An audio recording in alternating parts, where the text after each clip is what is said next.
Boa noite, eu me chamo Inácio Balester. Estamos aqui numa nova atividade do Departamento de Psiquiatria Comunitária da nossa Associação de Psiquiatria do Rio Grande do Sul. E hoje temos aqui muitos participantes que se interessaram pelo tema, porque tem muito a ver com o nosso tema, que são de 17 entidades. Tá? Eu vou nominar rapidamente aqui as entidades, porque vale a pena fazer esse registro. Então, começando aqui pela Associação dos Usuários de Serviço de Saúde Mental de Pelotas, a AFAB, Espaço Nise da Silveira, a SAMPA, Frente Ampliada em Defesa da Saúde Mental e Luta Antimanicomial do Amazonas, PASMA, Associação Brasileira Acolhedor, ABRE, Associação Brasileira de Amigos e Pessoas com Esquizofrenia, Coletivo Participação, CAPS Severino dos Santos e Comunidades de Fala, CAPS Franco Basaglia, Monula e Educafro, Projeto Transversões e Superintendência de Saúde Mental do Rio de Janeiro, Coletivo Ivone Lara, Frente Estamira, de CAPS, AME, Associação Mãos de Mães de Pessoas com Esquizofrenia, Associação de Apoio ao Psicótico Sunju-Tzu, ASAMI, Associação de Saúde Mental de Ijuí, e Universidade Pedagógica e Tecnológica da Colômbia. Então, nós esperamos também aí uma professora e residente de medicina de família dessa universidade parceira. Então, estamos aqui com uma audiência internacional. Bom, o nosso tema hoje é processos de recovery em saúde mental, a vida para além da reabilitação. E a nossa convidada muito especial é minha amiga e colega Marta Helena Noal. A Marta é médica, especialista em psiquiatria e em humanização na atenção e gestão do SUS, mestre em psicologia da saúde e coordenadora do programa de extensão Espaço Nise da Silveira, na Universidade Federal de Santa Maria, aqui no Rio Grande do Sul. Então, Marta, explica para nós o que é o recovery, que eu já ia traduzindo por recuperação, mas a Marta me disse não é a mesma coisa. Então, vamos entender melhor sobre o recovery nessa noite. E eu já vou dizendo aos participantes o seguinte: a Daniela, médica de família lá da Colômbia, já se apresentou. Seria bacana você se apresentarem à medida que forem chegando, irem colocando seu nome, né, sua entidade, ou de onde. Obrigado, Cristina. Isso, para a gente saber quem está por aí. A nossa interação com vocês vai ser através do chat. Então, vocês podem colocar comentários, questões. Podem fazer isso enquanto a Marta fala, que eu vou ficar aqui anotando tudo isso. E a ideia é que ela faça uma exposição inicial, mas que sobre um bom tempo para a gente poder discutir, porque com toda essa experiência, né, não só da Marta, mas de todos vocês que estão chegando aqui, a Camila também, eu acho que vai render uma boa discussão nessa noite. Então tá. Marta, contigo a palavra. Boa noite para todos e todas que estão aqui com a gente. Sempre é um desafio fazer uma palestra sem enxergar a plateia, né? Isso não é muito legal. Seria muito melhor se a gente pudesse estar junto, mas também essa possibilidade do online, eu já estou vendo aqui pessoas conhecidas aí de São Paulo, Rio de Janeiro e Juí, eu já vi entrando aqui no chat, então, por outro lado, nos oportuniza de estarmos juntos, facilitando inclusive o acesso, né, para a gente se encontrar. De norte, eu quero te agradecer muito, assim, essa oportunidade de estar aqui na PRS falando sobre recovery. E falo isso, assim, porque quando tu me propôs a eu falar do meu trabalho, contar um pouco, né, a partir do Departamento de Psiquiatria Comunitária, eu fiquei pensando que a gente podia ir um pouquinho além, né? O meu trabalho ele é muito sustentado no que eu vou falar hoje, mas eu quis trazer um pouco da teoria que nos leva a, a fortalecer as nossas premissas desse trabalho que surgiu há muitos anos, né? Muito antes de eu conhecer o conceito de recovery, mas hoje em dia a gente tem essa sustentação a partir da teoria que é algo que faz muito sentido e que tem tudo, absolutamente tudo a ver com a forma como eu conduzo o meu trabalho em psiquiatria. Então, é uma grande oportunidade eu estar aqui, né, num lugar onde eu sou sócia há tantos anos para poder falar, e até pela nossa amizade também, tu me convidar foi assim, uma satisfação para mim. Então vamos lá. Por que não falarmos de recuperação, né? Pode passar, Sandra. Seria um mais simplista a gente pensar a recuperação. Recovery pode ser traduzido como recuperação, mas em outros âmbitos ou em tantos âmbitos. Recentemente, acho que um ano atrás, eu estava numa farmácia e vi um produto para cabelo que se chamava Recovery, enfim. Então, é um termo que, né, tu recupera, enfim, tu restabelece qualquer coisa, até um fio de cabelo danificado e tal. Então, por isso que a tradução da palavra recovery dentro do contexto da saúde mental tem todo um outro entendimento, todo um aprofundamento que a gente faz para poder diferenciar de qualquer outro recovery que pode ter até num processo mecanizado, né, tecnológico, enfim, algo que não tem nada a ver com a gente. Então, algumas pessoas traduzem o termo, ele não é um termo de fácil tradução, né, para saúde mental, como restabelecimento. Mas se a gente pensar também, restabelecer seria o retorno ao estabelecido. E pensando, na experiência de alguém que adoeceu e que está num processo de recuperação, a pessoa nunca mais vai ser a mesma. Ela tem grande chance de ser melhor do que ela já foi, né? Às vezes não, às vezes a evolução não é tão benigna assim, mas ela não vai ser a mesma de antes, depois de um episódio de pânico, de depressão, de psicose, seja o que houver, não há um retorno ao estabelecido, há um resgate, há uma reconquista, há uma redescoberta, né, de quem a pessoa era a partir daqueles meandros que ela vivenciou ali.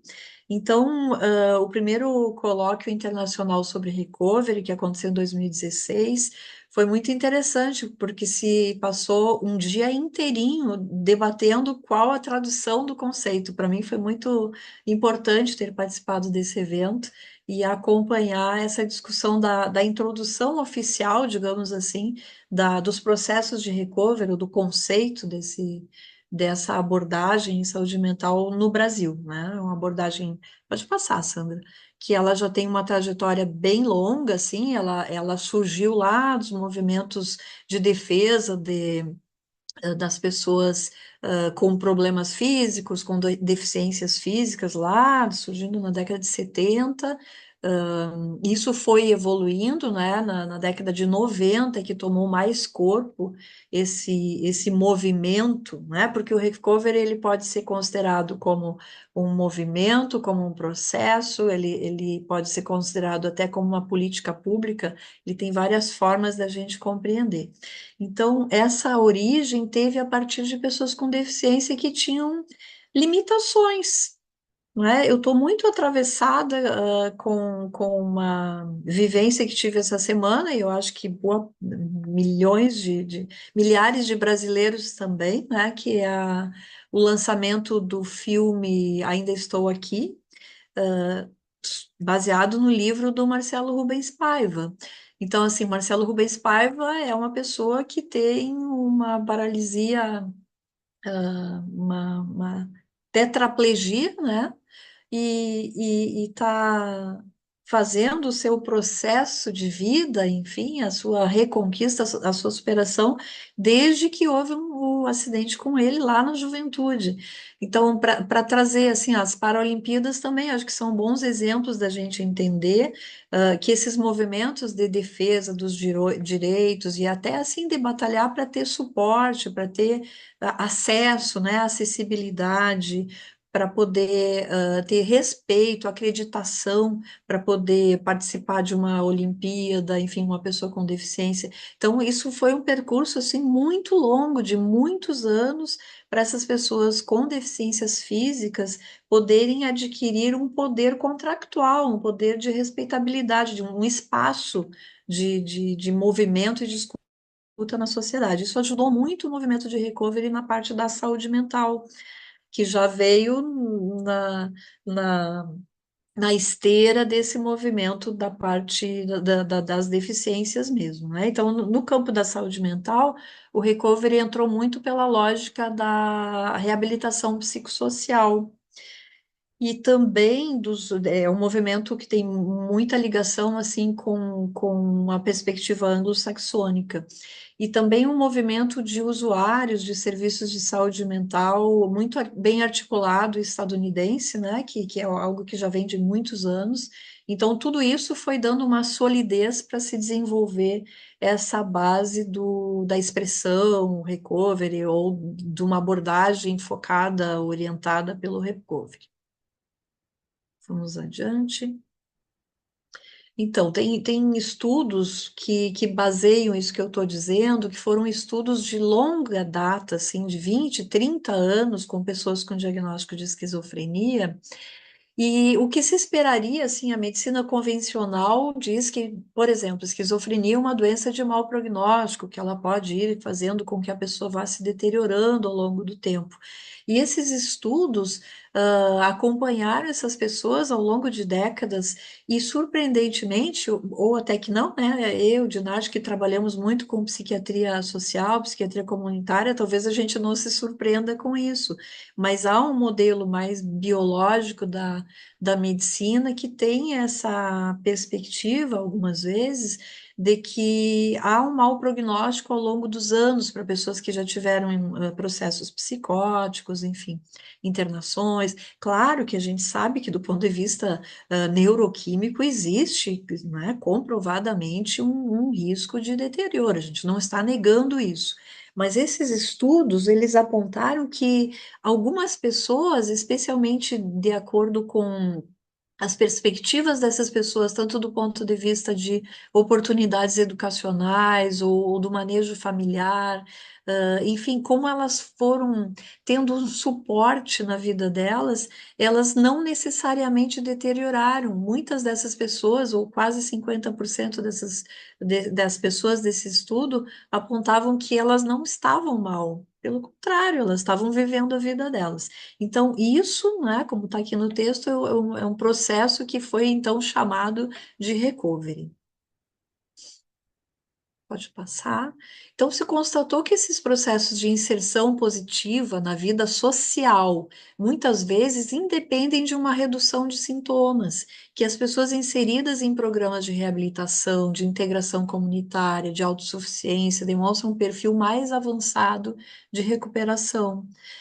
Nos programas de reabilitação, esse perfil foi mais significativo para as pessoas incluídas em projetos que cuidam, assim, de moradias assistidas, de capacitação para a vida, né, de desenvolvimento de habilidades para a vida, de trabalho assistido, supervisionado, programas educativos, oportunidades reais de socialização, fazer amizades, ter trocas, né, ter interações. Por isso, o papel das associações, eu fiquei tão contente quando o Dinarte me disse: avisa o pessoal das associações que quiser participar, porque realmente são esses os lugares onde as pessoas se encontram e trocam identidades, né? Tem em comum, tem uma identificação de pares, de pessoas com vivências semelhantes, e isso então vai trazendo uma perspectiva assim de pertencimento.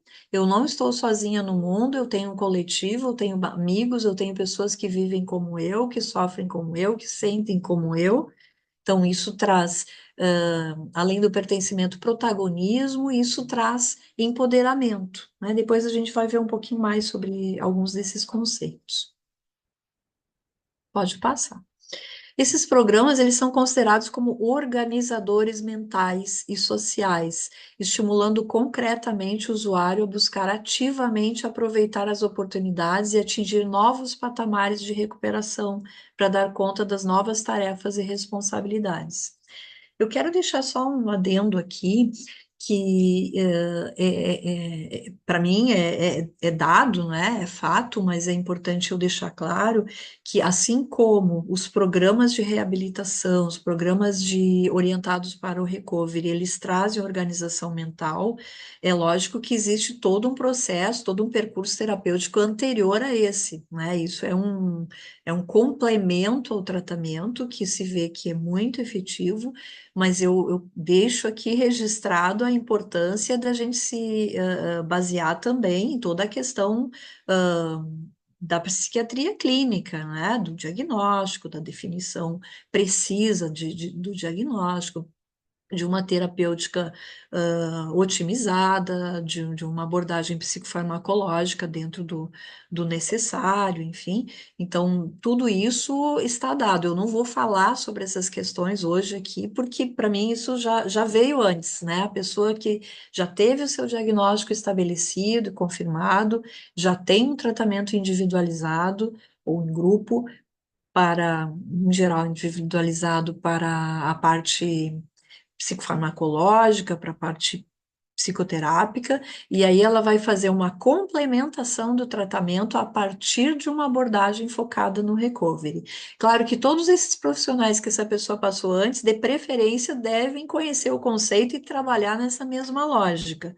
Né? Se a gente tiver relações pouco cordiais na relação médico-paciente, na relação psicoterapeuta usuário, enfim, não tiver uma abordagem de serviço social quando necessário, não tiver uma indicação de um acompanhante terapêutico, de um terapeuta ocupacional quando necessário, ou não tiver um bom vínculo com esses profissionais, tudo isso também vai implicar, né? Não adianta ter um lugar onde tem uma abordagem humanizada e focada no recovery e ter relações absolutamente díspares noutros aspectos do tratamento. Vamos lá. Então, o conceito de recovery, ele é um termo polissêmico, isso quer dizer, eu já até adiantei um pouquinho, ele tem diversos enfoques, né? Tanto uma abordagem em saúde mental, e aí a gente tem ouvido falar e tem se envolvido muito com a questão das novas abordagens em saúde mental, quem tem ouvido sobre isso, tem tido muitos congressos sobre isso, né? As novas abordagens, como os ouvidores de vozes, o pessoal que trabalha com o guia de gestão autônoma da medicação, com o portas abertas, com comunidade de fala, tudo são abordagens novas em saúde mental. O recovery também é uma nova abordagem em saúde mental. Então, como política pública, como nova abordagem, é um conceito, né? Mas também ele pode ser entendido, e aqui eu vou focar muito nesse outro lado do conceito, que é enquanto um processo singular, um processo individual de fortalecimento pessoal e de empoderamento de pessoas com experiências vividas no adoecimento psíquico. Então, mais do que uma remissão dos sintomas, um desaparecimento, uma cura dos sintomas, né? Ou um retorno ao estado normal, né? A pessoa não vai voltar ao que ela é normal, ela vai estar diferente, ainda que seja com uma maturidade maior, né? Ou com uma carga de sofrimento maior também, ela vai estar diferente. O recovery, então, se refere a um processo, e processo a gente lembra de percurso, né? Processo é algo assim que são passos sequenciais, são ações, não é um ponto assim, eu cheguei aqui, agora eu estou bem, e aí eu vou ficar bem no resto da vida. Não, né? É um percurso terapêutico. Então, um processo complexo, não linear,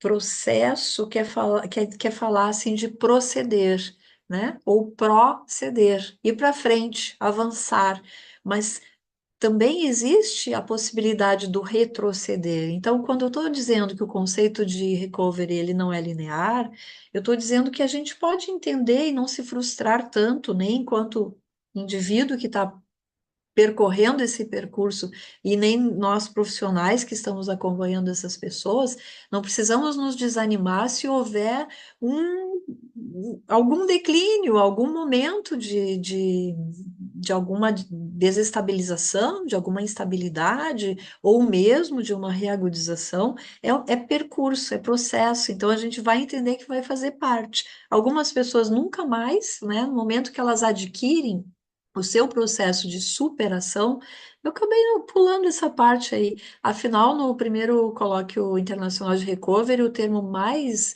identificado como a tradução do recovery foi a palavra superação.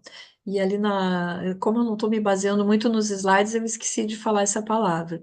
Então, a superação está em curso, mas às vezes a gente dá uma voltada, né? Isso é assim, a vida é assim, com qualquer pessoa que tenha diagnóstico ou não. Então, ele não é linear. Isso é importante da gente entender para não esperar uma linearidade, para não esperar que a vida agora vai ficar na linha reta, né? O Ernesto Venturini é uma referência de um psiquiatra italiano que eu gosto muito. Ele tem um livro inteiro sobre saúde mental falando sobre a linha curva. A gente não é uma linha reta, então não dá para esperar essa linearidade. E o processo envolve a reconstrução do sentido de si, do eu, né? Do meu eu, como que eu vou me reconstruir a partir daquela vivência que eu tive de internar, de tentar o suicídio, de psicotizar. Como é que eu vou ser depois disso? Como é que eu me reconstruo depois dessa vivência? Né? Então, eu tenho que renovar uma esperança, assim, sim, há muita esperança, e recovery tem tudo a ver com esperança. Mas também tem que superar estigmas, né, discriminações, preconceitos que ainda estão muito presentes na sociedade.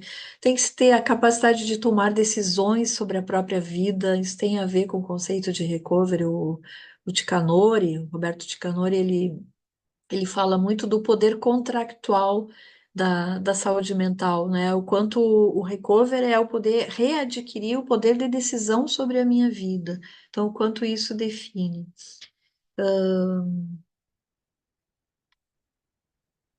Só um pouquinho que aqui os comentários taparam a minha lâmina para eu resgatar aqui. O exercício pleno da cidadania, o fortalecimento das redes de suporte social e a participação na comunidade. Então, esse é o conceito da Organização Mundial da Saúde de recovery. Eu trouxe vários conceitos de recovery aqui para a gente ir assimilando e vendo, cada um contribui com alguma pequena mudança, né, na forma de explicar o que é. Bom, esse lema é um lema anglo-saxão, muito falado, né, para nós, nosso projeto, nosso programa de extensão já é já é um chavão para nós, né, essa frase, nada sobre nós sem nós. Só que aí, um brasileiro muito perspicaz acrescentou, né, o Sérgio Pinho acrescentou nessa frase, nada sobre nós sem nós, até porque o nó é nosso. Nosso, é nosso, nós profissionais que temos que ajudar as pessoas a se reencontrarem, a se reorganizarem, e especialmente o nó é daquelas pessoas que vivenciam o sofrimento psíquico, seja qual for, seja o diagnóstico que for. Na questão do recovery, ele não tem muito a ver com esse padrão assim, um diagnóstico mais grave vai ter uma evolução mais grave, um diagnóstico leve, a pessoa só tem ansiedade. Às vezes, pessoas com ansiedade elas têm uma vida de cão, porque elas não conseguem fazer o seu percurso de superação. E alguém com uma doença que teoricamente pode ser mais grave, se ela conseguir essa capacidade de compreender o caminho do percurso terapêutico, ela pode ter uma excelente qualidade de vida, ela pode ter uma vida plena, como a gente também diz como sinônimo de recovery, é atingir uma vida plena é tudo que que todos nós queremos na vida, né? Se a gente conseguir isso na vida, tá bem. Não precisamos mais nada na vida. Ter saúde e ter uma vida plena. Claro que cada um de nós vai ter um conceito do que é vida plena para si mesmo. Pode passar. Bom, então o que é a abordagem do recovery em saúde mental? O Lady Davidson é a pessoa é a pessoa que mais pesquisa recovery atualmente no mundo, né? Ele é da Universidade de Yale, e ele diz assim: criar algo possível daquilo que é percebido como impossível. Então, eu trago essa imagem que para mim é muito significativa, que algumas pessoas, alguns profissionais podem olhar essa terra e dizer terra arrasada, não tem jeito, né? Aí não vai brotar nada. E a gente ouve muito isso, eu já ouvi muito isso, né? Aquele ali é incapaz, aquele ali, né, não tem condições, aquela pessoa não tem jeito. Eu tenho uma experiência de ter trabalhado 12 anos no CAPS, em Santa Cruz do Sul. A gente teve o orgulho de criar aquele serviço, de fechar um hospital psiquiátrico no modelo manicomial, lá na cidade de Santa Cruz, e lá eu atendi uma pessoa um filho de uma pessoa, ou melhor, eu atendi uma mulher, uma mãe, e fui acompanhar o filho, conversar com o filho sobre o tratamento da mãe, e esse rapaz me disse assim: o médico anterior da minha mãe disse que ela não tem jeito, só morrendo. Então, essa imagem me passa muito isso, assim, alguns profissionais da psiquiatria, da psicologia, ou de todas as áreas da saúde mental, da enfermagem, vão olhar essa terra e vão entender, não tem jeito, não vai crescer nada aí.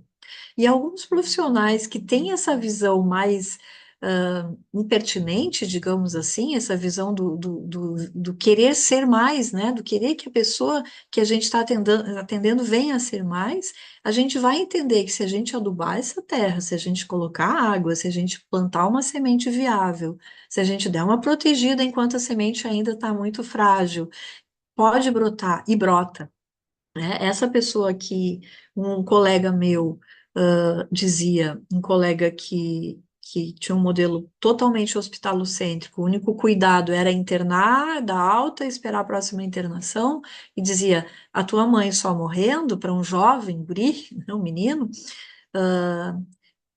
eu tive o prazer de ver essa pessoa participando de uma oficina de rádio, que chama ainda, De Perto Não É Normal. Né? E essa pessoa participava muito bem colocada nessa oficina, depois de clozapina, de muitas intervenções, muita visita domiciliar, muita medicação injetável, junto com clozapina, né, medicação antipsicótica de depósito, assim, acho que foi o caso mais grave que eu acompanhei na minha vida, e a gente tem fotos dela, claro que eu não vou expor, mas eu tenho fotos quando eu me despedi desse serviço, de ela me dizendo que ia sentir muita saudade de mim, eu sinto saudade dela até hoje. Então, é uma pessoa que a gente ia fazer visita domiciliar e ela estava assim nas piores condições possíveis, assim, que eu não posso nem falar aqui como uma forma de respeito a ela. Então, tem jeito, não é só morrendo, né? A gente tem que aguar, tem que adubar, tem que acreditar, tem que proteger, tem que ter parceria, né? Eu não vou conseguir aguar sozinha todos os dias, alguém mais vai ter que aguar. E aí eu vou falar um pouco de suporte de pares também, né? Que não são só os profissionais que podem regar as plantas ou regar essa esperança dentro das pessoas que já tiveram uma vivência de sofrimento psíquico. Pode passar, Sandra.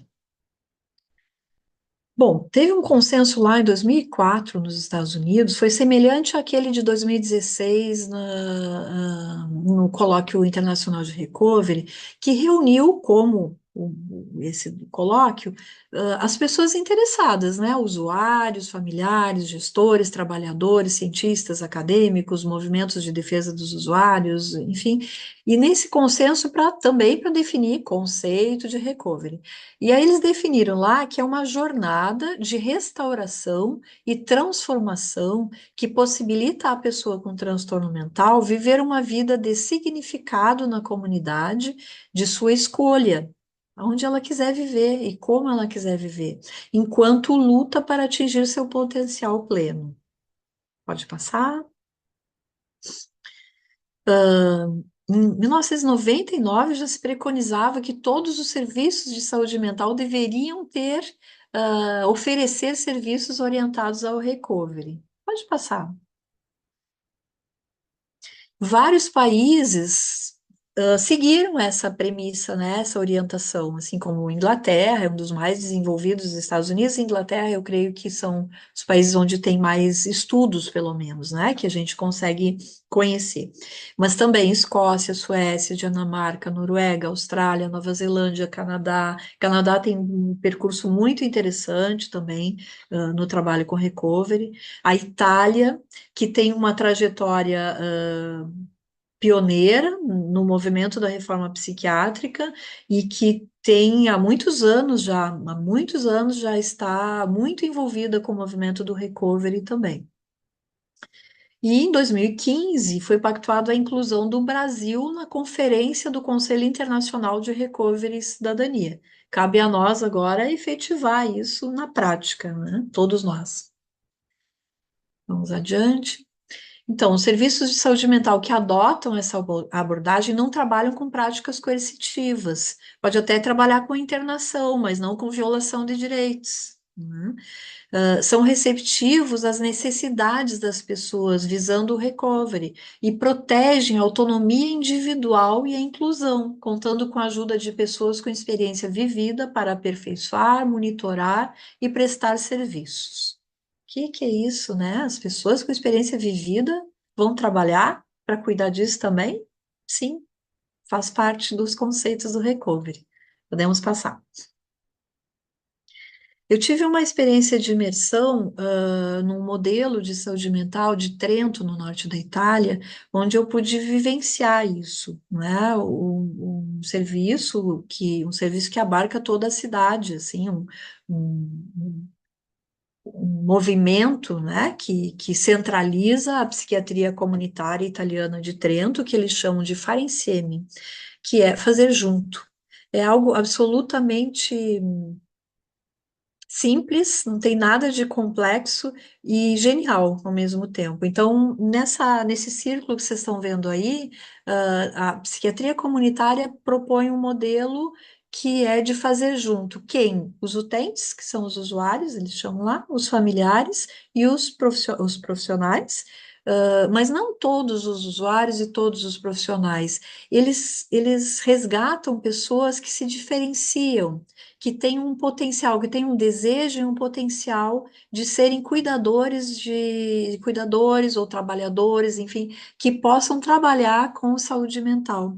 E eles convidam essas pessoas para fazerem capacitações. Então, esse modelo do Fare Insieme, que é o modelo de fazer junto, que eu fiz essa imersão nessa cidade e achei interessantíssimo, e a gente trouxe muito desse modelo para cá. O pessoal da ASAMPA, que é a Associação de Saúde Mental de Panambi, que tem alguns representantes assistindo hoje aqui, inclusive tinha uma pessoa, que é a Lore, que estava junto comigo nesse intercâmbio, e a Lore e o Everton, que são da diretoria da Sampa, eles conseguiram uma legislação municipal no município de Panambi de estabelecer o Fare Insieme por lá, né? Então, são coisas possíveis, né? Parece algo tão distante. Ah, isso é utopia. A Marta está falando da Europa, é um modelo que não dá para aplicar aqui. Dá sim, a gente, dentro do possível, a gente faz esse modelo acontecer, é possível.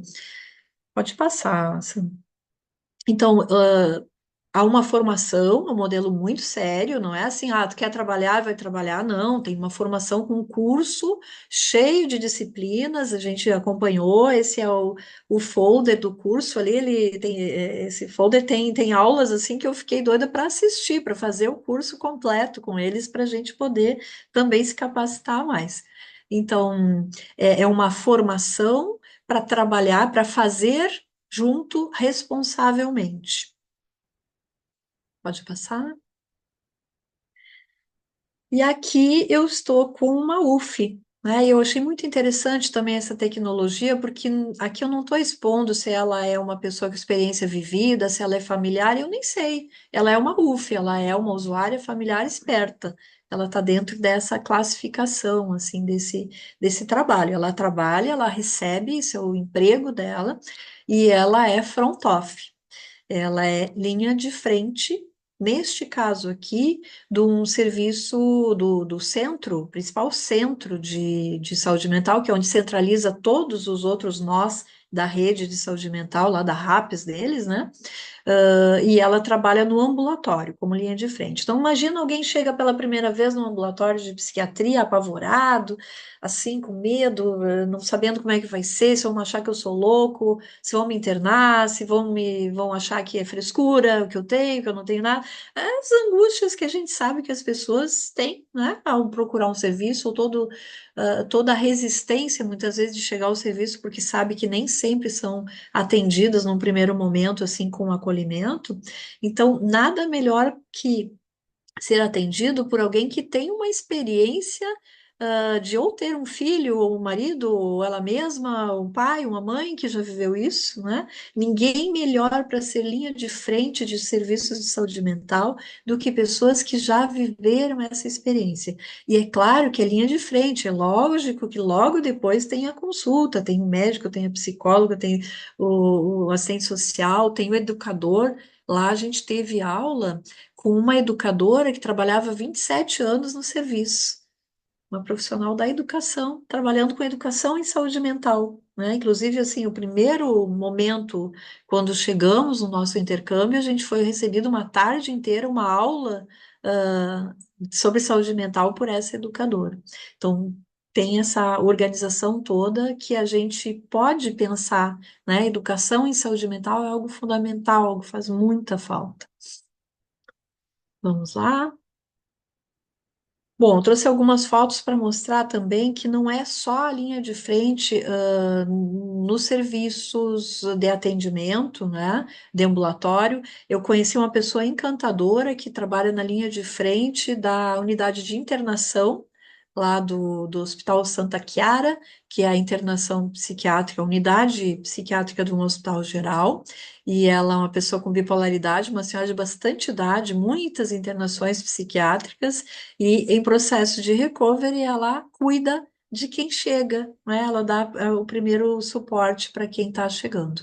Então, aqui tem um restaurante, esse aqui colorido, aqui com as casinhas na parede, dentro do centro de saúde mental, que qualquer pessoa pode frequentar. Ele funciona a partir de pessoas com experiências vividas como profissionais que atendem no restaurante. A Associação La Panquina também tem outro. Eu me hospedei num turismo social. É um serviço de hotelaria dentro de um serviço de saúde mental. Então, no andar que eu estava era hotelaria, e no andar de baixo era um serviço residencial terapêutico. E a Associação Panquina providenciava, assim, um serviço de camareira, de abertura a gente chegou de madrugada lá, tinha um usuário lá que nos recebeu, nos mostrou o caminho, enfim, né, como se fosse um profissional de um hotel, mas é uma pessoa que está em reabilitação. Café da manhã todo servido por pessoas também em processo de reabilitação, e eu tive a grata experiência, assim, surreal para mim, foi surreal, eu não posso contar aqui também as coisas que eu vi na reunião da Panquina, que é essa tabela aqui para saber, toda semana eles fazem uma reunião para saber quem quer trabalhar como camareiro, como lavar carro, quem quer atender como assessorista do hotel, quem tá legal aquela semana e quer usar aquele plantão para ganhar e trabalhar. Então, assim, quando a gente estava lá, podia achar que algumas pessoas ali não conseguiriam servir um café. Pelo grau de tremor que elas tinham, pela aparência de uma pessoa assim que não estava ainda em processo de superação. E foi muito interessante de a gente acompanhar e ver as pessoas, eu quero, essa semana eu quero. Não, essa semana eu não estou muito legal, vou passar para outra, assim. Então, foi muito interessante de ver. Podemos passar? Tem o mapa da habitação, né? E aí a questão de Benedetto Saraceno, lá falando de reabilitação psicossocial, reabilitação passa por clínica, claro, medicação, diagnóstico, tudo bonitinho a parte clínica, mas passa pelo habitar, pelo percurso habitacional da pessoa.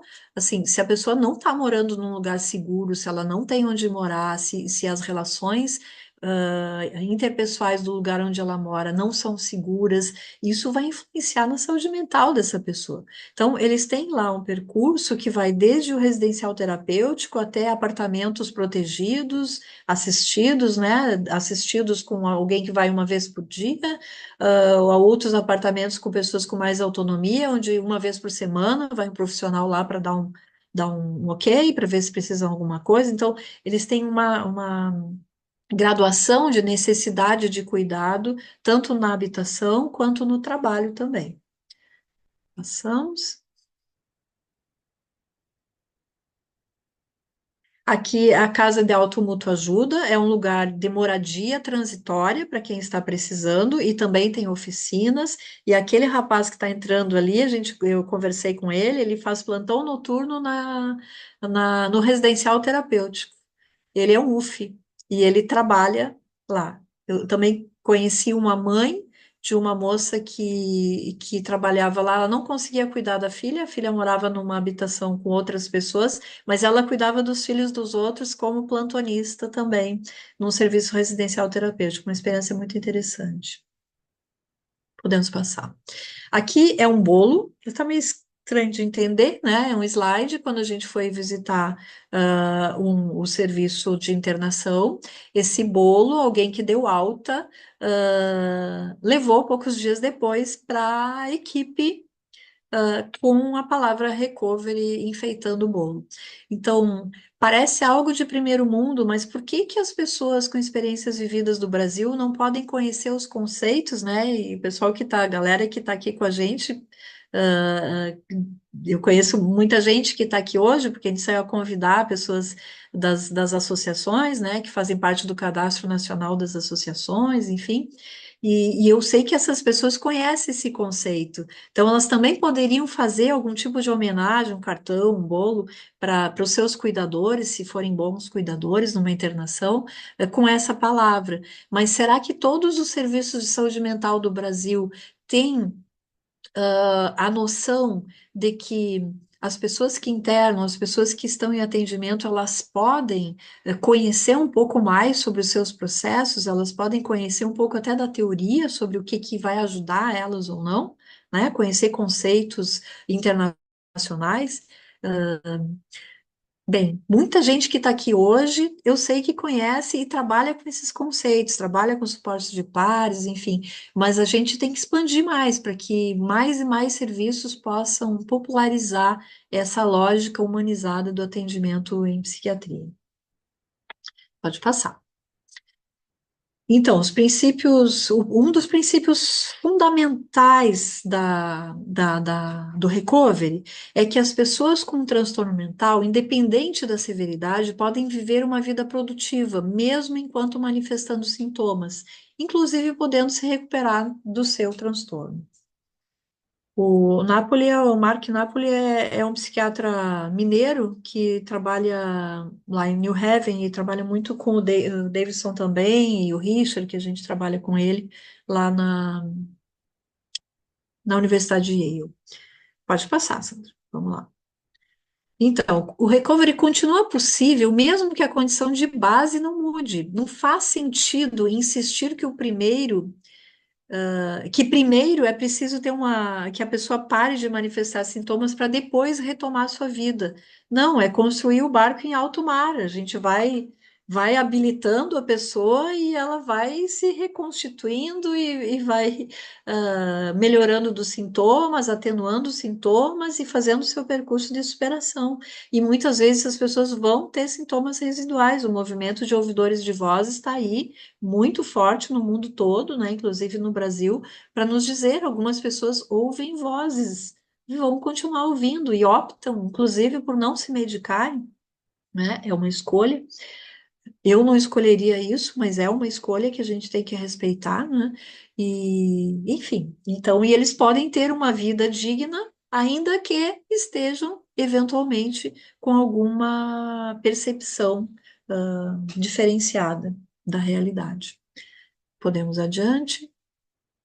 Então, é um processo prolongado, delicado, ele não exclui o processo de adoecimento, mas ele modifica a experiência do sofrimento, dando nova significação, né? Aquela coisa assim, de incapaz, de pessoa de segunda ordem, aquele preconceito da sociedade, isso pode ser ressignificado. A mudança no significado que a experiência do adoecimento tem na vida da pessoa em sofrimento psíquico.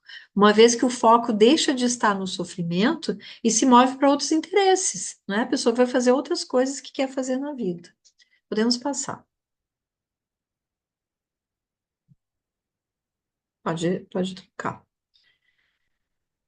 Tá, eu acho que a gente vai pulando em função do tempo, né? Podemos pular os conceitos e trazer mais exemplos. Pode ir passar o próximo. Tá, necessidade de construir uma rede, né? Tá, vamos lá. Pode ir adiante. Pode ir adiante. Tá, aqui, paramos aqui. O recovery se expressa por não ter a vida restringida a tratamentos terapêuticos. É conviver com o sofrimento mental, ou seja, não significa a remissão de sintomas, uma vez que o sofrimento é a parte da vida das pessoas, né? A gente sofre, qualquer um sofre com as suas circunstâncias, sejam quais forem, diagnósticos ou outras situações. Não traz, portanto, a ideia de cura, no sentido da eliminação do transtorno, mas está relacionado a um novo modo de vida, uma experiência singular, ou seja, é um percurso muito individual, ele pode ser feito em grupo, coletivamente, mas cada um vai ter o seu processo de retomada da esperança, da confiança e da participação na vida comunitária e do controle na sua própria vida. Pode passar. Então, os elementos do recovery, eu já falei deles, mas para ser bem didática, assim, esperança, a identidade da pessoa para além da doença, o empoderamento, a conexão social, a reintegração, projetos de vida são fundamentais para todos nós estarmos bem, né? Quem não tem um projeto de vida vai começar a se perder no meio do caminho, assim, se a vida não tiver um propósito. Narrativas em primeira pessoa e o suporte de pares, eles categorizam assim muito, eles caracterizam muito os processos de recovery. Vamos lá? Então, a esperança, do verbo esperançar mesmo, né, de Paulo Freire, assim, é proporcionar o encorajamento para enfrentar os desafios impostos pelo adoecimento, pelo tratamento e pela jornada de superações, focando mais nas potencialidades, no futuro e nas pequenas ou grandes conquistas do cotidiano. Vamos lá. Identidade. Tem muito a ver com a clínica ampliada, né? Olhar a pessoa para além da doença, assim, a identidade dela não é a doença. Eu, por muitos anos, coordenei, junto com uma grande amiga assistente social, um grupo de familiares no CAPS que a gente trabalhava, e lá tinha um senhor, pai, que sempre se anunciava assim: eu sou pai da fulana, que se trata com a doutora Marta, e pai do fulano, que se trata com o doutor Fernando. E ele sempre chegava no grupo no mesmo jeito. Então, a identidade dele era ser pai de duas pessoas com esquizofrenia. E isso é muito duro, né? A gente entendia que era muito pesado para ele. E a gente sempre dizia, mas e o seu nome? Mas e tem alguém novo aqui que não sabe quem o senhor é? E cada dia a gente, muito tempo depois, a gente conseguiu que ele chegasse ao grupo e ele entendesse que aquele grupo era dele, né? A identidade era dele. Ali não era para ele estar falando da filha, ou do médico da filha, ou do sintoma do filho. Ali era um grupo para ele poder falar com outros pais e outras mães da identidade dele, o que que ele quer fazer, já que ele não pode sair de férias e levar os filhos, estava muito complicado, como é que ele pode tirar férias e se divertir no território dele, enfim, coisas da vida dele. É uma outra experiência, é no nosso grupo terapêutico do Espaço Anísio da Silveira, que lá nos primórdios, né, quando era só a FAB, Associação de Familiares, Amigos e Bipolares, as pessoas chegavam lá e na rodada de apresentação elas se diziam assim, eu sou o João, eu sou bipolar, sou o Pedro, eu sou bipolar. E aí uma pessoa muito perspicaz do nosso grupo, quando chegou na roda o nome dele, ele disse, eu sou o Denizar, né? Eu estou dizendo porque ele me autoriza a falar, ele gosta quando a gente fala da experiência dele. E o meu sobrenome não é bipolar, eu sou Denizar Oliveira da Silva. Então, muitas pessoas do Brasil todo e das associações conhecem ele porque ele viaja também no Brasil, representando como ativista em saúde mental o nosso trabalho. Então, é poder ter uma identidade que não fala de doença, né? Ele é muito mais do que isso, ele não é só um diagnóstico. Mas também, por muito tempo, eu tive que ir brincando, às vezes, com eles. Quando chegava na minha vez, eu dizia: Olá, eu sou Marta, eu sou míope, eu tenho rinite. E aí todo mundo me olhava assim: sim, vocês não estão todos se apresentando com seus diagnósticos, eu estou dizendo os meus diagnósticos aqui. Então, algumas vezes eu provoquei o grupo para eles poderem entender que não era importante saber se eu sou míope, se ele é bipolar, se o outro é depressivo. É importante saber, assim, que tem algum sofrimento que tu pode partilhar com outra pessoa daqui, ensinar, aprender, trocar experiências. Isso que, né, o diagnóstico é importante lá na consulta individual com o seu médico, no seu tratamento individualizado. Bom, vamos lá. E aí, nas consultas, a gente se ocupa tanto de perguntar sobre sintomas, né? Sobre tá bem, enfim, sobre todos os sintomas, eu vou apurar aqui, tentar apurar. E às vezes a gente esquece de perguntar o que que é importante para ti. Foi muito impactante para mim, lá na sala de espera do Centro de Saúde Mental, lá de Trento, eu encontrar esse quadro. Que coisa importante, o que que é importante para ti, né? Imagina uma pessoa ficar na sala de espera esperando sua consulta e refletindo sobre isso, né? Isso é recovery puro. Do lado da sala da front office, né, da moça que era a linha de frente ali que atendia no balcão. E tem uma outra frase que me impactou muito também, que é: estar bem depende também de ti. Também. Não vamos colocar toda a responsabilidade na pessoa com vivência de sofrimento psíquico, porque não é possível isso. Existem muitas influências sociais, familiares, ah, conjunturais, políticas, financeiras, mas também depende de ti. Não adianta todo mundo querer ajudar se a pessoa não tiver disponível para se ajudar e para se corresponsabilizar. E corresponsabilidade tem também uma inter-relação com recovery. Podemos passar? Então, a possibilidade de maior autonomia tem a ver com empoderamento e tem tudo a ver com recovery também. Possui voz ativa no seu tratamento, na sua vida, né? Tomar decisões. Isso é o empoderamento. Com responsabilidade, né? Não é poder por poder, é poder com autonomia. E no conceito de autonomia tem a ideia de até onde tu pode ir, né? Responsabilidade. Pode passar. A produção e compartilhamento de narrativas, o quanto implica, né, o quanto é importante pessoas ouvirem narrativas de outras pessoas com histórias semelhantes, o quanto isso ajuda as pessoas a se sentirem mais pertencentes àquela condição que ela vive, e o quanto aquelas pessoas que fazem narrativas são ajudadas ao contarem e recontarem, e ao contar, reconstruir a sua história e reconstruir num modo que não é o nosso modo médico de contar, né? Essa pessoa tem esquizofrenia, tem tal sintoma, tem um histórico prévio, tem história familiar. Não, ela conta a história dela com a riqueza de detalhes que para ela implica, e não como um profissional contaria numa vinheta clínica, digamos, num artigo, num trabalho científico. Pode passar?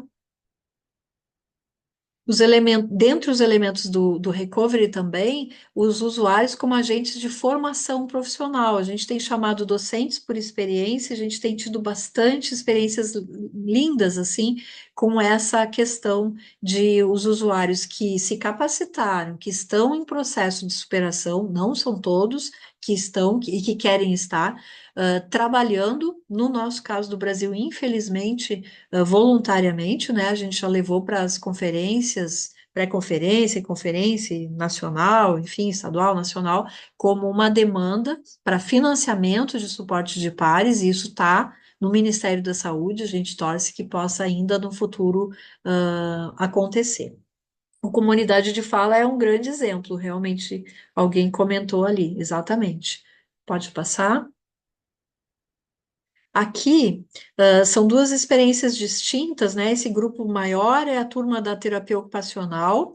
A professora Tatiana, minha parceira, já há 9 semestres que a gente, todo semestre, faz uma aula do Comunidade de Fala, que eu vou explicar um pouquinho depois, com a geração daquele semestre de alunos. Então, a gente faz isso na psicologia também, na enfermagem, na TO, no serviço social, mas não com uma regularidade tão grande como com essa colega que a gente já tem uma parceria de muitos anos.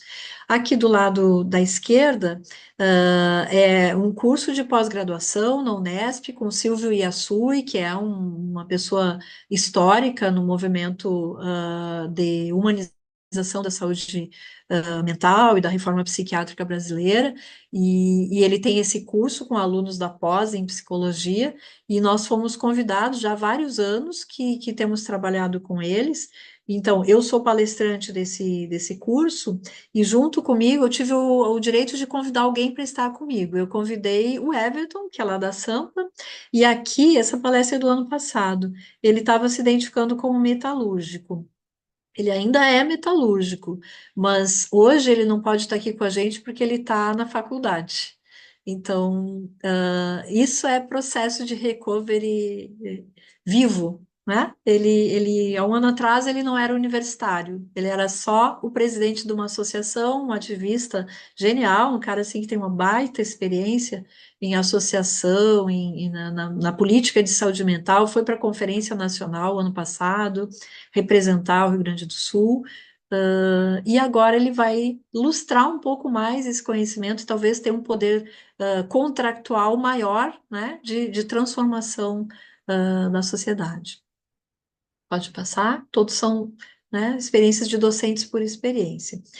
O suporte de pares, então, nos Estados Unidos, as pessoas trabalham com isso, ganham com isso, o Canadá também, tem outros países que também acontece isso. No Brasil, há escassas experiências conhecidas. Tem duas pessoas, pelo menos, que eu sei que estão aqui hoje, o Mauro e a Camila, que eu recentemente assisti a aula deles na versão 2024 do curso da Unesp, né? Eu dei uma aula em setembro, eles deram outra agora, em outubro, sobre o trabalho deles remunerado no suporte de pares no município do Rio de Janeiro. Mas isso é raro, é um case, né, no Brasil, e é isso que a gente gostaria de disseminar por todo o país. Então, a gente, no nosso trabalho, aqui em Santa Maria, fazemos muito suporte de pares, eles fazem, né, não sou eu que faço, eu estimulo isso, mas de forma voluntariosa. Então, já falei um pouquinho dessa associação, né? Que tudo começou por ali, pela proposta de um usuário que eu atendia, eu era médica dele, o Sérgio Walter, também ele sempre participava dos eventos publicamente e falava sobre a experiência dele de virar um ativista em saúde mental. A associação está com 27 anos, podemos passar. Aí o banner dos 20 anos, mas já estamos quase com 28 anos aí em curso. Pode passar, Sandra.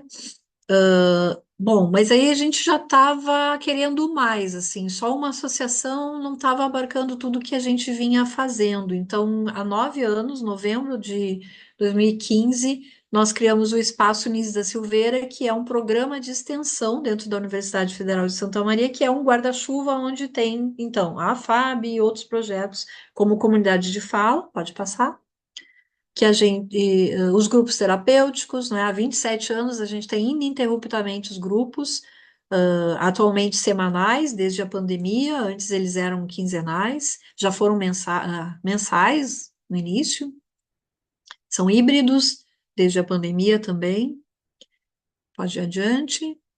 O Comunidade de Fala, pode ir adiante, esse projeto, né, com a parceria internacional com um usuário, trabalhador de saúde mental, como suporte de par, que é o Richard Weingarten.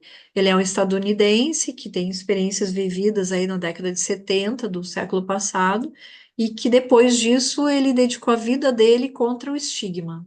Então, o Comunidade de Fala é um projeto de narrativa em primeira pessoa. Ele queria implantar no Brasil e jogou num e-mail aí de grupos de saúde mental. Eu li esse e-mail, levantei a mão e a gente já está aí há 9 anos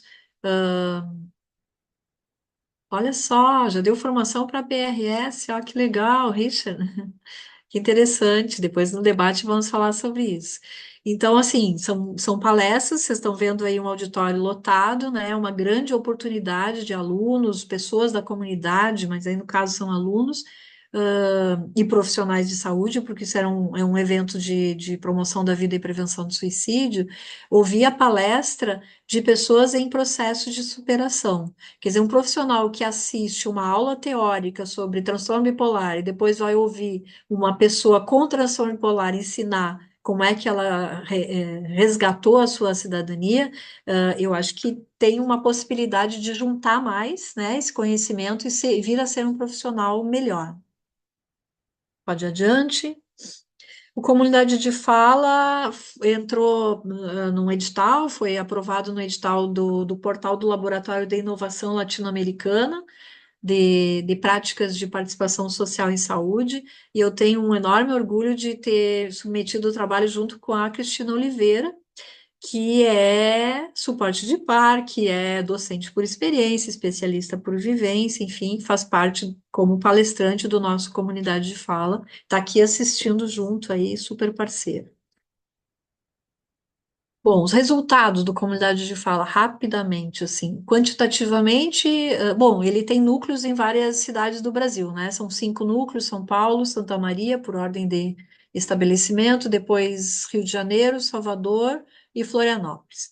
O nosso, da universidade daqui, de Santa Maria, Federal, já fizeram, né? Eu só assisto e sou a supervisora do projeto. Quem faz as palestras são os especialistas por vivências, 78 apresentações em 11 cidades, já atingimos um público-alvo de mais de 3.600 pessoas. 100% de devolutivas positivas nas fichas de avaliação, porque é um projeto internacional, então tem todo um percurso, tem ficha de avaliação, tem, né, tem toda uma materialidade, uma organização. Nós temos 2 publicações de artigos sobre o Comunidade de Fala, quem quiser pode buscar aí eu vou passar um link no final e vocês podem ver esses materiais, e também 2 capítulos de livros onde eu escrevo sobre, contando um pouco desse percurso aí do nosso trabalho, além do site da OPAS, que também pode ser consultado. Para mim, os resultados qualitativos são os mais importantes, né? Que é o impacto na autoestima, no empoderamento, no recovery, no papel social adquirido pelos palestrantes, que a gente chama de docentes por experiência. Pode passar.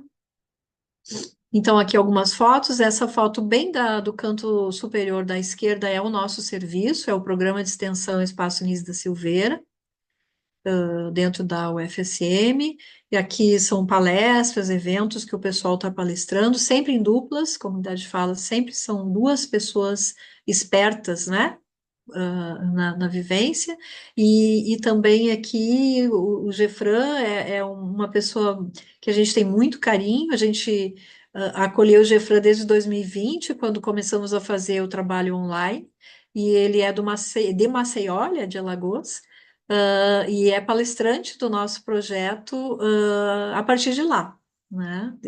Está conosco já há 4 anos, e então podemos adiante.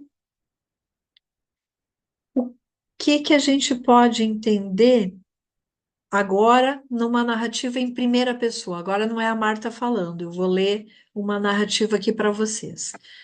Quando fui convidado para participar do colóquio sobre recovery, encontro onde se reuniram pessoas de várias áreas, psicólogos, médicos, usuários de saúde mental, com o objetivo de reconquista da saúde mental, que o projeto Comunidade de Fala me proporcionou, eu senti um certo orgulho. Minha impressão sobre o recovery não pode ser traduzida em palavras, mas em emoções, ouvindo os depoimentos, que muito se parecem com o meu. As pessoas que estavam lá entendiam exatamente o que eu falava, e eu entendia o que eles diziam. Essa pessoa já foi presidente da nossa associação, e ele, ao se aposentar do serviço público, lá perto dos 50 anos, ele resolveu seguir o sonho dele de fazer faculdade. Hoje ele deve estar lá pelo quinto semestre de faculdade. Pode passar. Uma outra narrativa em primeira pessoa. Sempre começo a apresentação pedindo licença para desnudar a alma perante a plateia, para contar o pior e o melhor de mim, e poder fazer isso sem receber olhares de crítica ou censura, mas de empatia, apoio e admiração. É algo que realmente me faz querer voltar a me apresentar. Não só por mim, mas porque é assim que a gente quebra estigmas, derruba preconceitos, promove psicoeducação e saúde mental nos mais diversos espaços.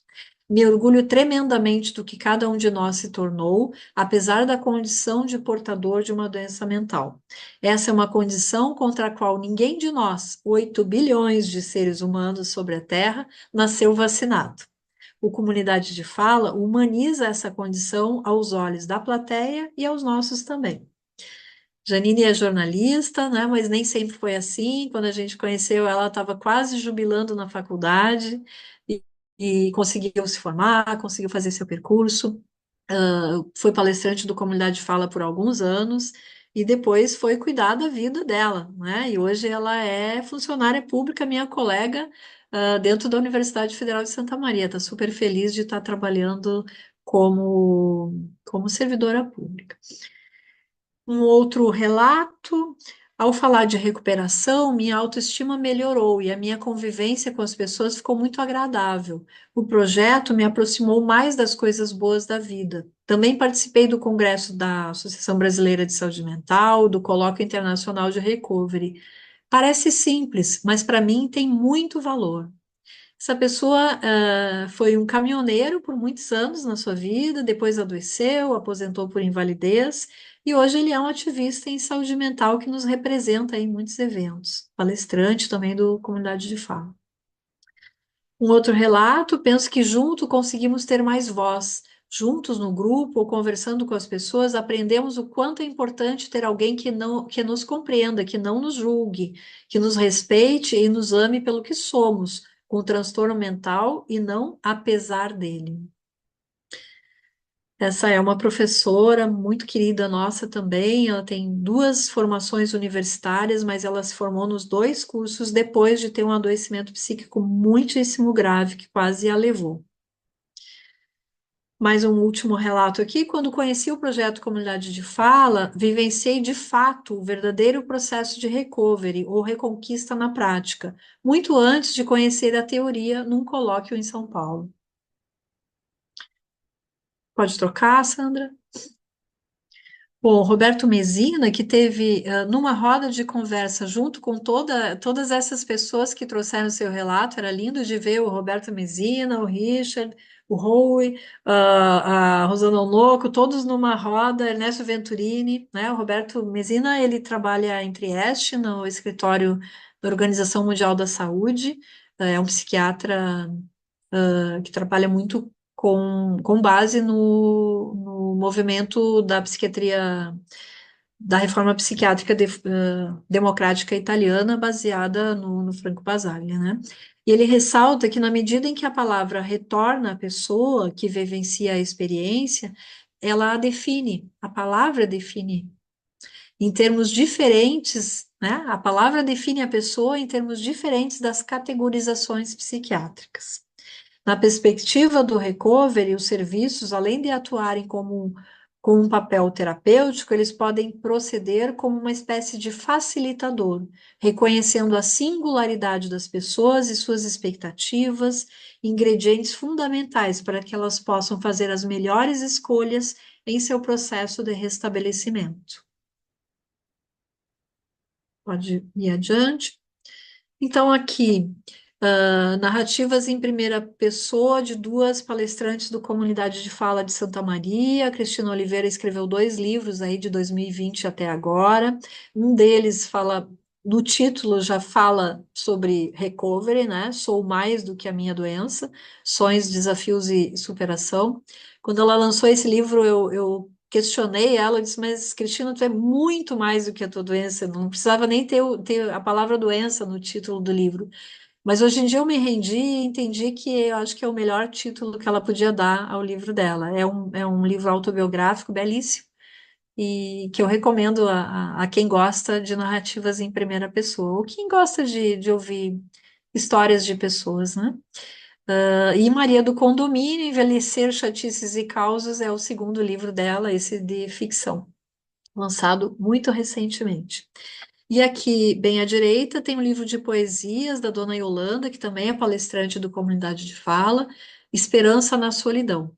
Ela é poeta de longa data, acho que mais de 40 anos, mas ela falou dentro de uma palestra do Comunidade de Fala que tinha o sonho de lançar um livro com as poesias dela. E a partir dessa expressão do desejo dela, se viabilizou o lançamento desse livro.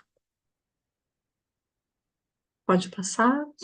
Bom, a gente também, dentro do programa de extensão, tem um projeto chamado Cine Mental, uma vez por mês nos reunimos, pode passar, e assistimos filmes com temática de saúde mental, seguidos de debate. O público-alvo é qualquer pessoa, então a gente, claro que montou esse projeto assim para os usuários terem uma agenda para ampliar o cardápio de ofertas de reabilitação psicossocial dessas pessoas, de integração, reabilitação cognitiva, habilidade, enfim, em vários sentidos, né? Mas é um projeto que também é frequentado por cinéfilo, por estudante, por profissionais, enfim.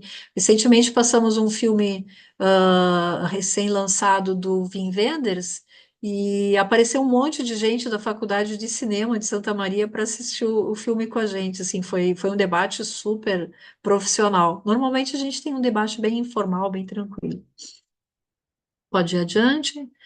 Mais fotos aí de filmes. Pode passar. Bom, só para fechar, esse é o nosso último projeto dentro do guarda-chuva do programa, né? Mas que tem muito a ver com recovery no sentido de quebrar preconceitos, são capacitações, sensibilizações para profissionais de saúde mental sobre prevenção de suicídio, muitas pós-venções também. Infelizmente, às vezes a gente tem que fazer, se não se faz a prevenção, somos chamados para fazer pós-venção. Já tem aí 159 intervenções desse projeto, ele tem 10 anos já atingiu aí mais de 19 mil pessoas. Essa lâmina aí já, já caducou um pouquinho. Vamos adiante. Então, fechando aqui, para resumir, né, o que eu estou falando? Estou falando de uma mudança de enfoque, né, que no passado o enfoque da psiquiatria era centrado na doença e hoje o enfoque é centrado na pessoa, né, pela lógica de Franco Basaglia, vamos colocar o diagnóstico entre parênteses e vamos olhar para a pessoa que tem eventualmente um diagnóstico psiquiátrico. O tratamento antigamente era da doença mental, hoje a gente faz um tratamento focado na promoção da saúde mental. Há uma mudança de paradigma hegemônico biomédico para um enfoque interdisciplinar, multiprofissional. Há uma mudança do modelo hospitalocêntrico para um modelo do cuidado em liberdade no território, há uma mudança radical da hierarquia, né, da verticalidade. Eu sou médica, eu sou a doutora, eu sei, e o paciente é que passivamente acata a minha prescrição. Isso é algo, ao meu ver, assim, completamente desatualizado. E a gente trabalha já há muitos anos na lógica da transversalidade dos saberes, dos poderes, né? Eu sei muitas coisas, o usuário sabe muitas coisas, e a gente vai transversalizar esses conhecimentos para otimizar tudo que a gente puder fazer no tratamento dessas pessoas. Uma mudança também de um enfoque que era no controle dos sintomas, eu foco em ver como é que essa pessoa está na lista de sintomas para um olhar da clínica ampliada. Como é que está a tua vida? Né? Tu está procurando emprego, tu está conseguindo pagar a medicação que eu te prescrevi, né? Porque não adianta a gente dar a melhor prescrição, a ideal, e a pessoa pirar porque não tem condição de comprar, e não tem no SUS, não tem na farmácia do estado como medicação especial. Então, é poder olhar o todo, essa pessoa e todas as suas circunstâncias.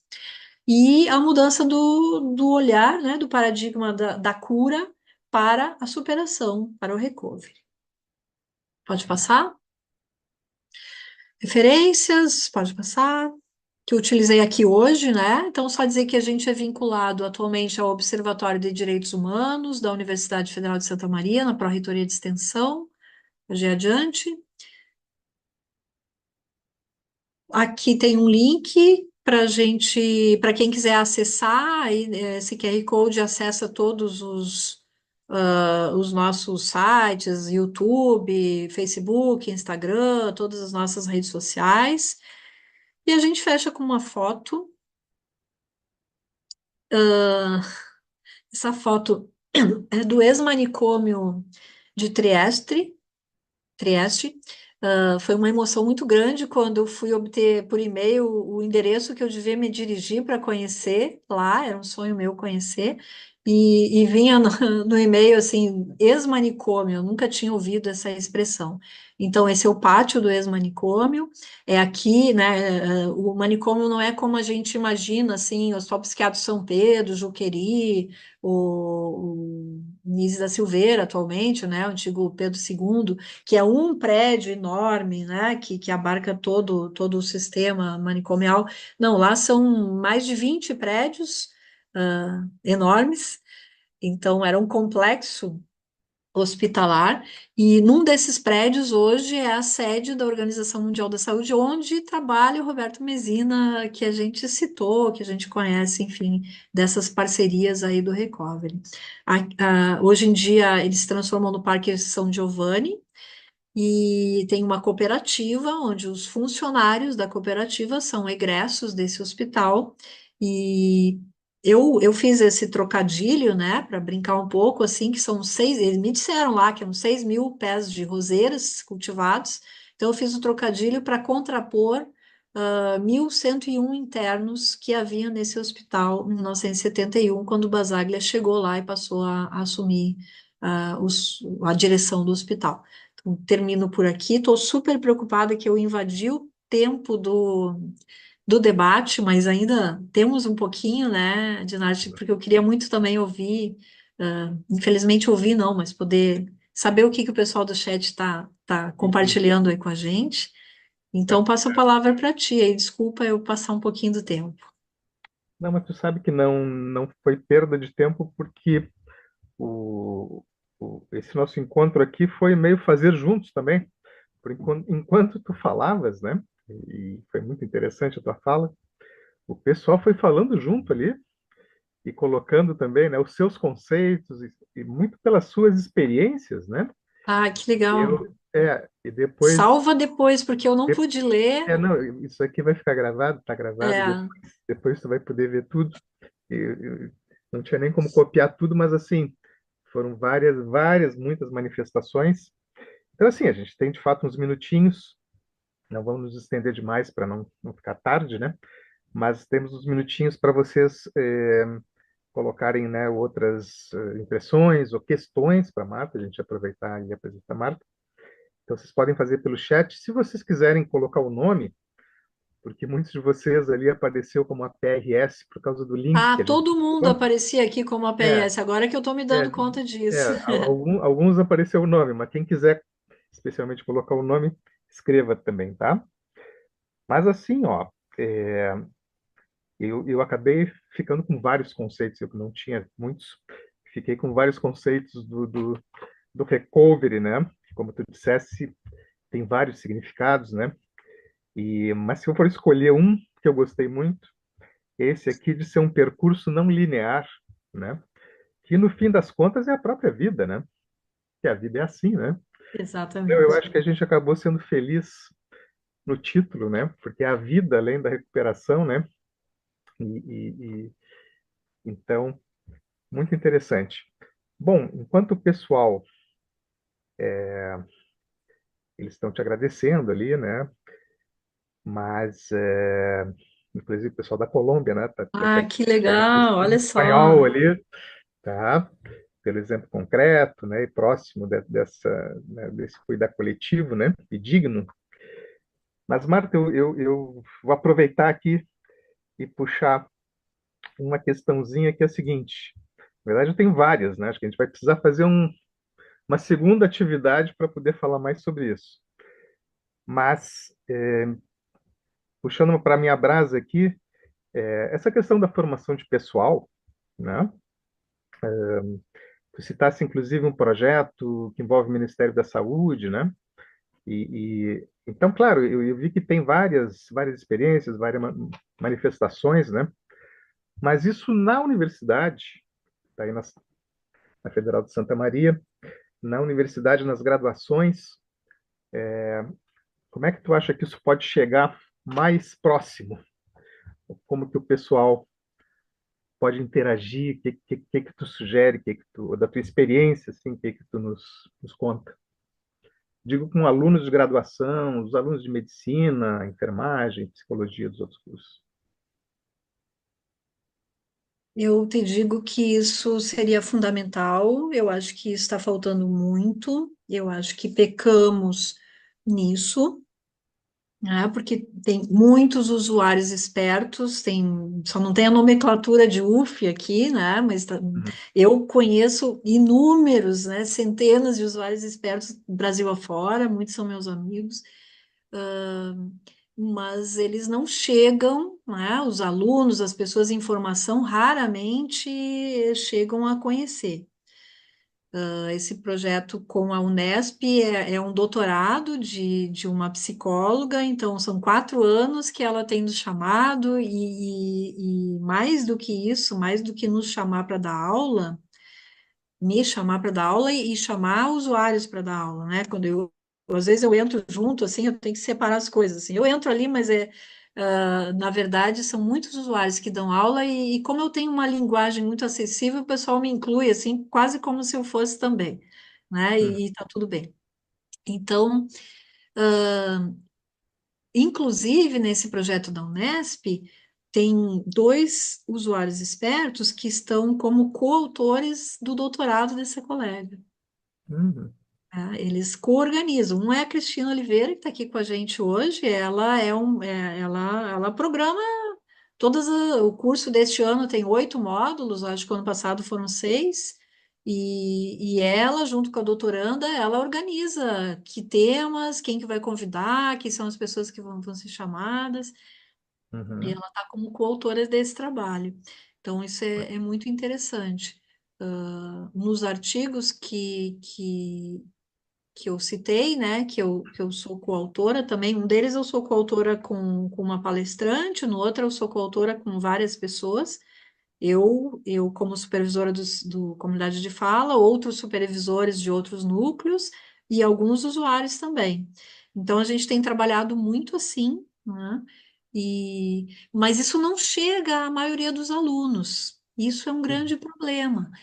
Então, eu te diria que é uma parceria, por isso eu agradeço, sabe? Não é aquela demagogia assim, agradeço por ter me convidado para vir aqui e tal, aquele protocolo sempre, porque assim, tomara que aqui estejam mais psiquiatras que trabalhem com formação, que sejam professores e que possam começar a inserir nas suas aulas, não é? Na Unesp, na USP, isso é tradição. O pessoal da Abre vai nas aulas de medicina há muitos anos. A gente tem um grande amigo aí, que é o Jorge. Ele dá aula de medicina, ele é uma pessoa com esquizofrenia, ele já escreveu um livro junto com o psiquiatra dele, enfim. ah, então, mas são experiências pontuais, né? uhum, Assim, tu é professor, eu sou tua amiga aí de décadas, tu vai me convidar para eu levar a comunidade de fala para a tua disciplina. Mais ou menos é assim que acontece, uhum, sabe? A Tatiana, que é essa professora que hoje é uma grande amiga, mas começou como uma professora que me pediu para a gente levar na aula o trabalho, ela faz uma avaliação, uma pessoa muito criteriosa, ela tem uma formação na Unicamp, enfim, é uma pessoa que eu respeito muitíssimo como terapeuta ocupacional, e ela me disse que todos os semestres, no final do ano, da disciplina, na avaliação, os alunos dizem que a melhor aula foi a aula do comunidade de fala. uhum. Só que assim, quantos alunos universitários da área da saúde que vão lidar com saúde mental estão tendo essas oportunidades? Uhum, A gente vai muito, eu falei antes, né, nos cursos da área de saúde mental, mas a medicina é difícil, uhum. há uma resistência, né, nos convites. Sim, sim, é uma. Então, tá bem, a gente vai onde chama, né? A gente vai para técnico de enfermagem, vai para, sabe? Já fomos no Fórum Social Mundial levar o pessoal do CDF, né? CDF, Comunidade de Fala. Nós vamos desde o mais miudinho, numa internação psiquiátrica, onde a pessoa já teve internada, a pessoa teve lá 120 dias internada lá, e depois que ela se restabeleceu, ela é palestrante, ela está super bem, ela vai lá palestrar para a equipe de enfermagem da unidade psiquiátrica para poder qualificar o serviço. Uhum, Então, a gente vai em todos os lugares, assim, impensáveis, né? Onde chama. uhum. Tá ótimo. E o Fazer Junto continuou, porque enquanto tu falava, o pessoal foi dando ali várias colocações, inclusive o Tom, que é da cidade da minha universidade ali, Pelotas. Então, realmente, a gente tem que fazer mais esses encontros, né? Essa é a nossa última atividade do ano aqui do nosso departamento, né? Mas eu acho que fica, assim, uma boa dica para as próximas, né? Para a gente pensar junto, né? E já convido aí todo mundo para as próximas atividades, para que a gente possa fazer junto mesmo, né? E, e, e poder escutar mais vocês todos, né? Nos escutarmos aqui, né? Bom, se a gente não quiser, assim, passar demais da hora, né? Para não ficar cansativo, nós estamos chegando nos últimos minutinhos aqui. Então, assim, ó, muito obrigado. Realmente, eu é que agradeço a presença de todo mundo aí. Foi de muito aprendizado e, claro, agradecer muito a Marta, né? Por ter trazido toda essa experiência aqui, né? Uma outra pergunta que eu vou deixar, mas nem precisa responder hoje, viu, Marta? Sim, a gente pode depois, o pessoal está perguntando se vai ter acesso à gravação, a gente pode ver junto com a associação como fazer isso, tá? Mas acredito que seja possível, sim. Então, uma outra pergunta, mas eu sei que a gente ia passar da meia-noite com a resposta, porque seria assim por onde começar, né? Porque tu conta uma experiência já de 20 e tantos anos do espaço, da associação, né? Quase 30. De muito aprendizado, né? Teu e das pessoas que fizeram junto contigo, porque a gente vê que isso foi uma construção coletiva, né? Uhum. Quando tu fala, tu não fala só por ti, tu fala por muita gente, né? Que a gente vê que te formou nesse processo também, né? Então, fica à vontade, assim, de também fazer esse percurso, eu acho que é um percurso necessário, né? E cada vez mais a gente vê o seguinte, né? Que essas coisas que a gente fala tem que deixar de ser a exceção para virar a regra, né? Porque quando tu colocasse aquele teu último slide ali, eu fiquei assim também fazendo um paralelo, né? A gente tem aqui os residentes de medicina de família da Colômbia, né? Aquilo é muito semelhante, né? Com o que os médicos de família também propõem, né? Isso. E a própria saúde está indo nesse sentido. Então, assim, nós da saúde mental temos um caminho próprio, particular, né? E temos nossas especificidades, mas eu acho que esse é o caminho, né? Não é assim uma coisa alternativa, né? Como talvez tempos atrás parecia ser, né? Bom, o pessoal está agradecendo, eu vou me juntar aos agradecimentos. Deixa Tenho, eu fazer tenho, uma eu colocação aqui. Eu eu estou vou te sem passar a acesso ao palavra. chat. Cristina, manda aí o link do QR Code, porque é mais fácil pelo link para as pessoas acessarem. A Cristina Eu acho, tem, eu te mandei no WhatsApp agora. eu acho que alguém mandou aqui, deixa eu ver se eu recupero Ela ele. mandou do Comunidade de Fala, mas tem o link de todo o Espaço Nise da Silveira também. Tem do Instagram aqui, não sei se é o mesmo. Eu vou mandar para o teu WhatsApp, então, Dinati. porque aí todo mundo pode acessar o QR Code É do pelo link. Instagram? É do Ah, Instagram? agora foi, obrigada, obrigada. Acho que foi a Cristina que mandou. Tá, Deixa eu ver. esse aí que está aparecendo agora. Ah, Eu tá. não vou ficar até a meia-noite, não te preocupa, mas eu diria uma coisa, assim, ou Não, duas, claro. sobre Agora, a palavra onde é tua. começar, se despir de ideias pré-estabelecidas, né? Existe ainda muito preconceito sobre o movimento de humanização da psiquiatria e sobre o movimento da reforma psiquiátrica. E existem muitas coisas interessantes que a gente pode aproveitar desse movimento, unindo a psiquiatria clássica, a psiquiatria clínica. Eu faço isso desde sempre, assim, né? Estou formada há 32 anos, eu junto as duas vertentes, nunca deixando de me atualizar e de cuidar da psiquiatria clínica, e jamais deixando de me atualizar e me aprofundar na reforma psiquiátrica. Então, as duas coisas que eu diria, assim, para os colegas, né? Poder conhecer mais, assim, não ter medo de se aproximar desse movimento, quem não conhece. E a segunda coisa é muito estudo, né? Muita busca, assim. Uhum. Hoje em dia, estudo pode ser assistindo uma live como essa de hoje, não precisa ser necessariamente estudando papers, enfim, mas também, né, também são importantes. Hoje em dia dá para viajar assistindo uma live, né? Põe no carro e vai e vai vendo novos conceitos. Uhum. Então, acho que começar por aí, né? Uhum. Falando com usuários, vendo as experiências, né? A comunidade de fala tem 5 núcleos no Brasil, dá para chamar a galera para palestrar. Uhum. Uhum. Então tá. Muito bem. Eu não queria que tu respondesse tudo hoje, porque eu acho que essa é uma resposta que tem que ser, tem que continuar. Ah, Certeza. sim, sim. Não vou ser Ou seja, reducionista de terminar a não, não, resposta, não. não, É. não, eu digo assim, nós que te ouvimos, eu que te ouvi, né, e eu acredito que outros colegas aqui, fica à vontade também de alguma maneira, né, caminhar por aí, né? Claro, cada um de nós tem a sua trajetória aqui, mas acho que foi muito estimulante, né? Então, brigadão, a gente se despede aqui e ficamos aí com a perspectiva, com o desejo e a possibilidade de nos revermos, tá? Numa próxima atividade nossa. Eu agradeço muito também, Dinarte. É um prazer trabalhar contigo de novo, né? Aham, Acho que uns 20 anos atrás tu me chamou para dar uma aula, olha só, lá no HPV, né? Hospital Presidente Vargas, aham, em Porto Alegre, né?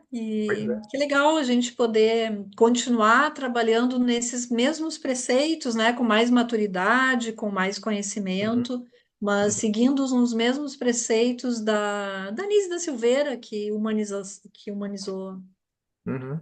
a psiquiatria no Brasil. É isso aí, é o percurso não linear, né?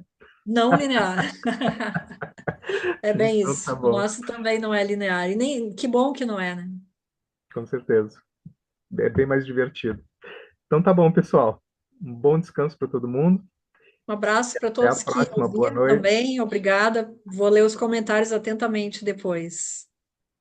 Vai ficar gravado. Uma boa Boa noite. noite, Obrigado, Sandra, pessoal. pelo De apoio. nada. Obrigada, Sandra. Muito Nada. obrigada aí, tá? Que bom te Tchau. ver depois de tantos anos. Igualmente. Boa noite para vocês.